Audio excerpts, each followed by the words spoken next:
Hello and welcome to my channel. My name is Stephanie and this channel is all about living abroad and the process it takes to move to different countries. So last year I had a wonderful experience living in South Korea and I thought I would share with people my process in doing that, right? And I'm actually back in the United States getting ready to move to a new country. So I know that when I was trying to figure out what country I wanted to live in, then once I figured out that, like how to move, how to go about things, YouTube was very helpful in those decisions, right? And helping me. So I thought that I would give back and hopefully help someone along the way as you all make your decision as to what country you want to live in. So when I tell people that I lived in South Korea, or when I tell people I was going to South Korea, they all wanted to know, South Korea, how did you get to that conclusion? What made you want to move to that country? And to be honest, I really didn't have a country in mind. The only thing I knew I wanted to do was have the experience of living in another country, right? Really challenging myself, having a different perspective on life, on living, and I felt the way to do that was to actually move out of the country and to experience something new and different. I always wanted to do it, and then when the pandemic hit, I felt that was a perfect opportunity to live out my dream. So, oh my goodness, there's so many countries in the world. How did you pick South Korea?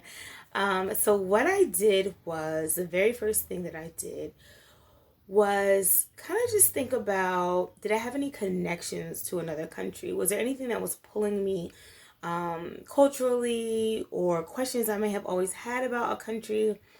And so at the time, I really had an infinity for Asian culture when it came to education.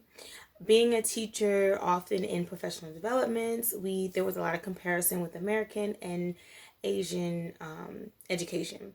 So when I started thinking about a place I would want to live and also teach, I thought that living in an Asian country would be beneficial for the questions I've always had, right? And giving me that one-on-one experience so that I can get those questions answered. What was it that made Asian cultures flourish in education? Did it have something to do with the social constructs? Did it have something to do with the actual procedures in which they taught their teachers, and the way that the teachers taught the students? What was just the answers to those questions? Why were and how were Asian countries doing so well when it came to education, right? So that was like the first way that I was able to kind of crack the code of where I wanted to live, right? So I knew there was an Asian country. Now, what Asian country? I don't know. I didn't have any experience with specifics. And so the second thing I did was I sat down and I prayed and I meditated on finding answers, getting messages, getting clues as to where I should go, where I would benefit the most, where I would learn and grow the most professionally and personally. And then also where I would get those answers that I wanted in regards to education.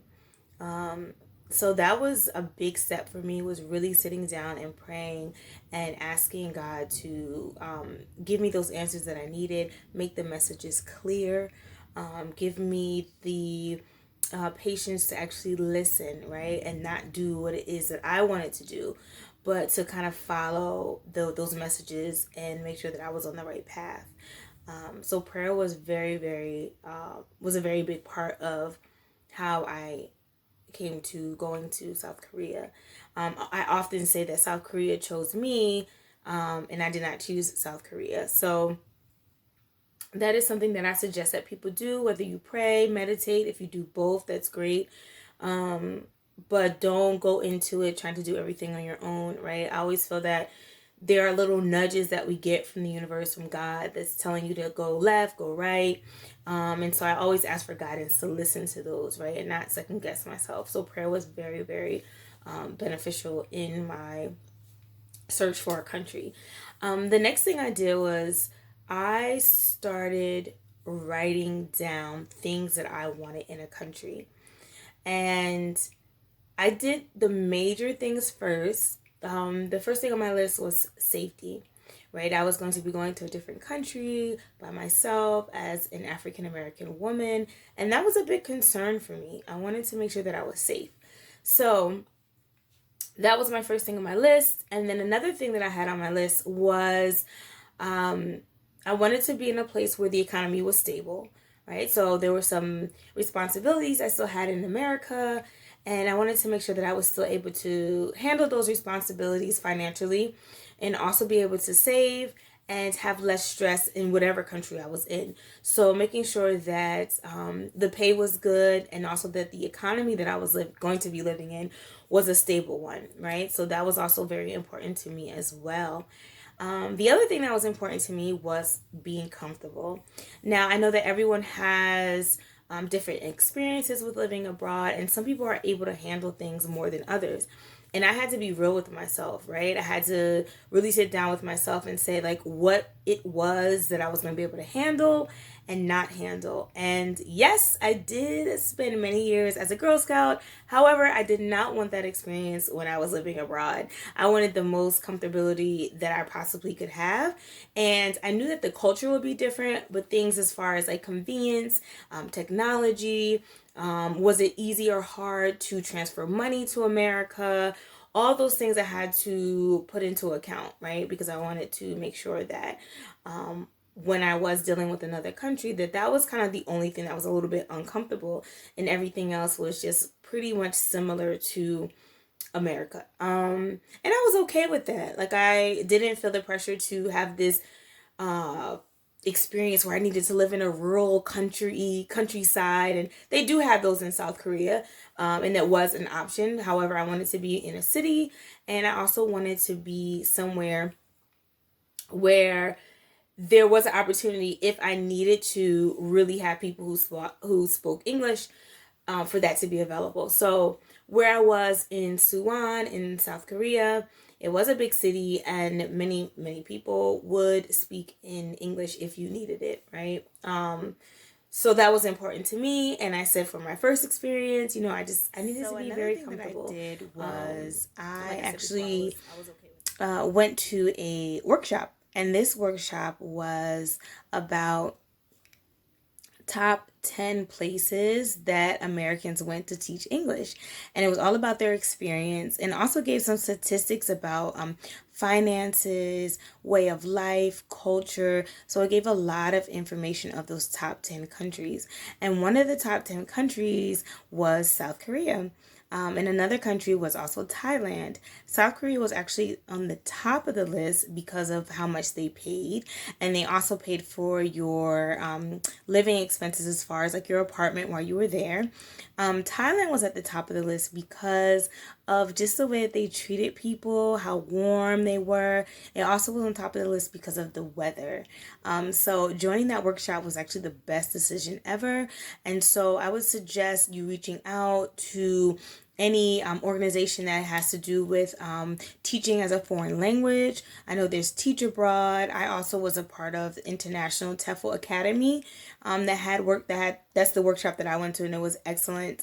And there's some other places too. So if you just Google teaching abroad workshops, top 10 places to teach English, those type of things in your Google search. You also can look on YouTube, top 10 best places to teach for Americans. And there's lots of little things that you can add in there to kind of specify your search. But joining that workshop was amazing. It did a lot of the work for me up front, and so I had like a lot to work with when I wanted to narrow down my country. And after actually doing that workshop, the two countries that were left for me was South Korea and Thailand. So it actually was very beneficial because it gave me it narrowed down my search, and then I could just focus on researching South Korea and Thailand more, and then taking it the next step and kind of doing some networking with those two countries. So that is like my biggest suggestion to you, is that you really start early getting in with finding out about the countries that that you're interested in, or just in general, if you have no idea kind of where you want to go. that actually gives you some perspective on reasons why people have gone, lived in those countries. And so those two actually were my top two choices. And another thing that was important to me was to be in a country that had experience with foreigners coming in to teach, right? I didn't want to be in a country that it was like a new philosophy for foreigners to come in. I wanted to make sure that the country that I chose had experience with helping foreigners at immigration once they came with their visa. So that was very important to me. I did not want to be somewhere where they hadn't really figured out that process. They hadn't had a lot of people who had gone through that. And so I needed to be somewhere where I knew for sure that it was just like... So after I started getting interest from South Korea schools and Thai schools, I still wanted to make sure that, I was still doing enough research, that I was talking to people. So what I did was I actually joined some social media groups. And there is a group in South Korea and also in Thailand that's called Brothers and Sisters of Thailand. And there's another one, a separate one for South Korea. So I joined those two groups, and then I actually put a post that said that I'm thinking about moving to South Korea. And then the other one, I was like, I'm thinking about moving to Thailand. What are your thoughts? And I had like certain questions I would ask. And it was a great experience. I mean, the people were so kind. They even offered to like answer my questions through DM, and anything that I needed, people were just, willing to ask. And also in those groups, I was able to, if I had a question, I was able to put it in the search bar, and I was able to see that people had already answered them from previous candidates of, people who were moving to South Korea or Thailand. So a lot of the information, a lot of conversations, a lot of network happened before I actually moved to South Korea, and was actually something that really solidified my decision and where I should go. The group that was in South Korea, actually the folks that were there were more vocal. I felt they were, and even on the timeline, there was a lot of information about things in South Korea. There was a lot of support. There was a lot of events that people were doing virtually, because at the time I left, it was during the pandemic.